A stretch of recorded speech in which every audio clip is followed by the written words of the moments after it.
हर हर महादेव। बाबा बर्फानी के सभी भक्तों को मेरा प्रणाम। दोस्तों, बाबा बर्फानी की पावन यात्रा शुरू होने वाली है और अब बस गिनती के ही दिन बचे हैं। अगर आपका टिकट और बैग पैक सब कुछ रेडी है तो रुकिए, क्योंकि यात्रा पर निकलने से पहले आपको ये 4 सबसे बड़ी नई अपडेट्स जानना बहुत जरूरी है। अगर आप भी बिना रजिस्ट्रेशन के जा रहे हैं या जम्मू से पहलगाम बेस कैंप या फिर बालटाल बेस कैंप कैसे जाएंगे ये समझ में नहीं आ रहा, और साथ ही आपको नहीं पता कि वहां पर मौसम का क्या हाल है और बर्फ की अभी करंट क्या सिचुएशन है, साथ ही आप नहीं जानते कि RFID कार्ड कैसे बनेगा, तो दोस्तों इस वीडियो में मिलेंगे आपको इन सभी जरूरी सवालों के सारे जवाब। सो वीडियो को एंड तक देखना। चलिए इस वीडियो को स्टार्ट करते हैं और मिलकर बोलते हैं ओम नमः शिवाय। चलिए सबसे पहले बात करते हैं उन लाखों यात्रियों की जिन्होंने किसी वजह से ऑनलाइन रजिस्ट्रेशन नहीं करवाया है या जिन्हें अभी तक यात्रा की डेट नहीं मिली है। क्या आप बिना रजिस्ट्रेशन के जम्मू जा सकते हैं? जवाब है हाँ, बिल्कुल जा सकते हैं। एडमिनिस्ट्रेशन ने इस साल 2026 में भी ऑन द स्पॉट या तत्काल रजिस्ट्रेशन की सुविधा आपको देने वाला है, पर इसका एक तरीका है जो आपको पता होना चाहिए। जम्मू में काउंटर्स कहाँ कहाँ हैं? जब आप जम्मू पहुंचेंगे तो आपको शालीमार मैदान, वैष्णवी धाम, महाजन हॉल या फिर पुरानी मंडी जाना होगा। वहां तत्काल रजिस्ट्रेशन के लिए स्पेशल काउंटर लगाए जाते हैं। दोस्तों, तत्काल रजिस्ट्रेशन के लिए आपको याद रखना है कि तत्काल रजिस्ट्रेशन का डेली का एक कोटा होता है, मतलब लिमिटेड सीट होती हैं जो अलॉट की जाती हैं।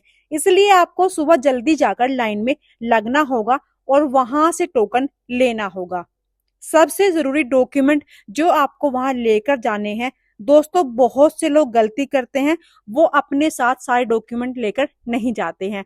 आपको अपने साथ वहां पर ओरिजिनल आधार कार्ड लेकर जाना है, 4 पासपोर्ट साइज फोटोज लेकर जानी है, और सबसे इम्पोर्टेंट आपको साथ में अपना कंपलसरी हेल्थ सर्टिफिकेट जो CSC सर्टिफिकेट है, यानी जो सरकारी डॉक्टर से आपने बनवाया हुआ है मेडिकल सर्टिफिकेट, उसको साथ लेकर जाना है। अगर आपके पास मेडिकल नहीं है तो पहले आपको जम्मू से सरकारी हॉस्पिटल से मेडिकल करवाना होगा, जिसमें आपका 1 या 2 दिन खराब हो सकता है। इसलिए बैकअप के लिए जम्मू में 1 से 2 दिन एक्स्ट्रा रखना, या फिर अच्छा है कि आप अपने घर से ही मेडिकल करवाने के बाद यात्रा के लिए निकलें। दोस्तों, अब जब आपका रजिस्ट्रेशन हो गया है, चाहे ऑनलाइन या फिर तत्काल, तो अगला सबसे बड़ा जो पड़ाव होगा आपका वो होगा RFID, मतलब रेडियो फ्रीक्वेंसी आइडेंटिफिकेशन कार्ड। इसके बिना आप यात्रा स्टार्ट नहीं कर पाएंगे और सिक्योरिटी आपको आगे नहीं जाने देगी। अब आता है सबसे अहम सवाल कि ये RFID कार्ड कहाँ से मिलेगा। दोस्तों, अगर आप जम्मू में हैं तो रेलवे स्टेशन, वैष्णवी धाम या भगवती नगर बेस कैंप के पास इनके काउंटर बने होते हैं। अगर आप डायरेक्ट फ्लाइट से श्रीनगर जा रहे हैं तो श्रीनगर एयरपोर्ट और टूरिस्ट रिसेप्शन सेंटर जो होता है TRC, वहां पर भी आपको काउंटर्स मिल जाते हैं। इसमें क्या होगा, आपको वहां अपनी रजिस्ट्रेशन स्लिप और आधार कार्ड दिखाना होगा। आपका फिजिकल बायोमेट्रिक जो कि फिंगरप्रिंट होता है, फेस स्कैन होता है, वो सब आराम से हो जाएगा और ये कार्ड आपके गले में ये लोग पहना देंगे।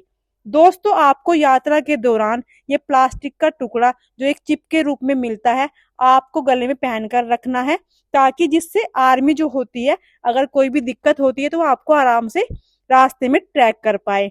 इस कार्ड को पूरी यात्रा के दौरान आपको अपने गले से बिल्कुल मत निकालना। अगर ये खो गया तो नई परमिशन लेने में आपके 2 से 3 जो दिन है वो लगेंगे और आपका जो यात्रा है वो डिले हो जाएगा। दोस्तों, अगर आप श्रीनगर आते हैं तो फिर वहां पर एयरपोर्ट पर या फिर जो TRC सेंटर है वहां पर, या फिर अगर आप जम्मू में बनवाना चाहते हैं RFID कार्ड, तो जो रेलवे स्टेशन है जो फिर मैंने आपको बताया भगवती निवास कैंप, वहां पर आप जाएंगे, टोकन आपको मिल जाएगा। फिर वहां पर आपका बायोमेट्रिक होगा जिसमें आपके फिंगरप्रिंट लिए जाएंगे, आपके फेस को स्कैन किया जाएगा और ये आपका RFID जो कार्ड है ये आसानी से बन जाएगा। पर दोस्तों आपको क्या करना है, आपको ध्यान रखना है कि आपको इस कार्ड को बहुत ध्यान से रखना है और गले में पहन कर रखना है, क्योंकि इसमें एक प्लास्टिक की चिप लगी होती है जिससे आर्मी आपको इस पूरे रूट पर यात्रा के दौरान ट्रैक करती रहती है कि आप यात्रा के किस पड़ाव पर पहुंचे हैं। और भगवान न करे कभी कोई दिक्कत हो, कोई परेशानी आपको आए, तो आपको आसानी से आर्मी ढूंढ लेती है। तो आपको इसका ध्यान रखना है और इस कार्ड को खोना नहीं है और पूरी यात्रा में इस कार्ड को अपने गले में पहन कर रखना है। इन केस अगर आप इस कार्ड को मिस कर देते हैं तो जो आर्मी चेक पोस्ट होता है आपको वहां से एंट्री नहीं मिलेगी और आपको नई परमिशन बनानी पड़ेगी, जिससे कि आपकी जो महीनों की मेहनत है वो सारी पानी में मिल जाएगी और इसमें आपका और एक्स्ट्रा टाइम लगेगा और आपकी यात्रा डिले हो जाएगी। सो आपको अपने RFID कार्ड को बहुत ज्यादा अच्छे से रखना है। अब आते हैं इस वीडियो के सबसे इम्पोर्टेंट और प्रैक्टिकल पार्ट पर। आप जम्मू तक पहुंच गए हैं, रजिस्ट्रेशन भी हो गया है और RFID कार्ड भी आपने बनवा लिया है, लेकिन अब अपनी यात्रा की डेट पर जम्मू से पहलगाम बेस कैंप या फिर बालटाल कैसे पहुंचे, कौन सा ऑप्शन सस्ता होगा और कौन सा फास्ट होगा, चलिए इसकी पूरी कैलकुलेशन एक बार समझ लेते हैं। दोस्तों जम्मू से दोनों बेस कैंप की दूरी लगभग 250 से 300 किलोमीटर है, पर पहाड़ी रास्ता और सिक्योरिटी चेक्स की वजह से इसमें आराम से 8 से 10 घंटे का समय लग जाता है। तो आपके पास 3 बड़े ऑप्शन हैं। ऑप्शन 1 आपके पास है SRTC गवर्नमेंट बसेस, जो कि सबसे सस्ता एंड सेफ है। जम्मू के भगवती नगर बेस कैंप से सरकारी बसेस डायरेक्ट बालटाल और पहलगाम के लिए चलती हैं। ये बसेस सुबह बहुत जल्दी अराउंड 4 बजे या फिर 5 बजे आर्मी कन्वे जो होता है उसके साथ, यानी कि जो सुरक्षा गाड़ियां होती है आर्मी की, उनके काफिले के साथ निकलती हैं। इसका जो किराया होता है लगभग वो 500 से 800 रुपए पर पर्सन होता है। अगर आप अकेले हैं या बजट कम है तो आंख बंद करके इस ऑप्शन को चुन लेना और ये बहुत ही सही रहेगा। ऑप्शन 2 की बात करें तो इसमें आती है शेयर टैक्सीज जैसे सूमो और बाकी गाड़ियां। जम्मू रेलवे स्टेशन या TRC के बाहर से ही आपको शेयर्ड कैब जैसे सूमो, टवेरा ये सब मिल जाएंगी। ये आमतौर पर पहले श्रीनगर छोड़ती हैं और वहां से आपको दूसरी कैब बदलनी पड़ती है। इसका खर्चा 1000 रुपए से 1500 रुपए पर पर्सन आता है। ये बस से थोड़ा जल्दी पहुंचा देती हैं, पर इसमें भीड़ आपको काफी देखने को मिलती है। अब बात करते हैं ऑप्शन 3 की, जो कि है प्राइवेट कैब, जो कि कंफर्टेबल तो होती है बट थोड़ा एक्सपेंसिव होता है।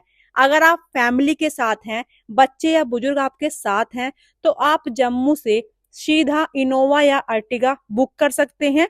जम्मू से डायरेक्ट बालटाल या पहलगांव से प्राइवेट कैब का जो खर्चा होता है वो लगभग 6000 से 9000 के बीच आता है।